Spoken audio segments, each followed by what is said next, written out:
بسم اللہ الرحمن الرحیم. بسم اللہ الرحمن الرحیم. نماز میں قرات کے وقت مقتدیوں کا خاموش رہنا. اللہ تعالی ارشاد فرماتا ہے وَإِذَا قُرِئَ الْقُرْآنُ فَاسْتَمِعُوا لَهُ وَأَنصِتُوا لَعَلَّكُمْ تُرْحَمُونَ. اور جب قرآن پڑھا جائے تو اسے کان لگا کر سنو اور خاموش رہو کہ تم پر رحم ہو. سورۃ الاعراف آیت نمبر 204. حدیث مبارکہ ان رسول اللہ صلی اللہ علیہ وسلم خطبنا فبینا لنا سنتنا وعلمنا صلاتنا فقال اذا صلیتم فاقیموا صفوفکم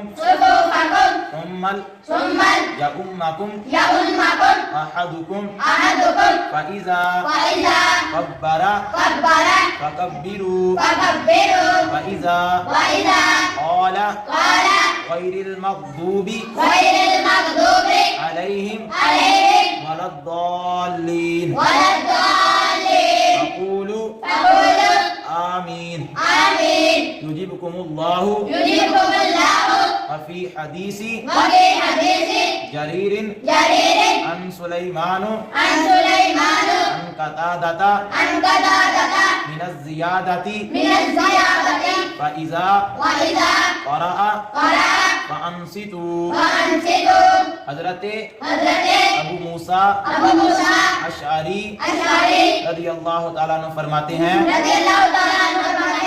کہ نبی کریم صلی اللہ علیہ وسلم نے ہم سے خطاب کرتے ہوئے ہمارے لیے سنت امور کو واضح فرمایا اور ہمیں ہماری نماز با جماعت کا طریقہ بتلایا اور یہ فرمایا کہ جب تم نماز پڑھنے لگو تو اپنی صفوں کو درست کر لو. پھر تم میں سے کوئی شخص امامت کروائے اور جب وہ تکبیر کہے تو تم بھی تکبیر کہو اور جب وہ غیر المغضوب علیہم ولا الضالین کہے تو تم آمین کہو. اللہ تعالی تمہاری دعا کو قبول فرمائیں گے. اس حدیث میں حضرت سلیمان التیمی رحمۃ اللہ تعالی علیہ حضرت قتادہ سے ان الفاظ کی زیادتی نقل کرتے ہیں کہ جب امام قرات کرے تو تم خاموش رہو. اس حدیث مبارکہ میں جماعت کے ساتھ ہونے والی نماز کے بارے میں امام اور مقتدی کی ذمہ داریوں کو واضح طور پر بیان کیا گیا ہے کہ جب امام غیر المغضوب علیہم ولا الضالین کہے تو تم آمین کہو.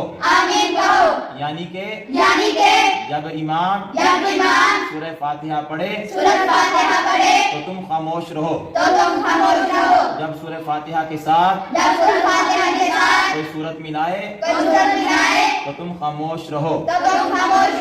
کتاب کا نام صحیح مسلم حدیث نمبر 404.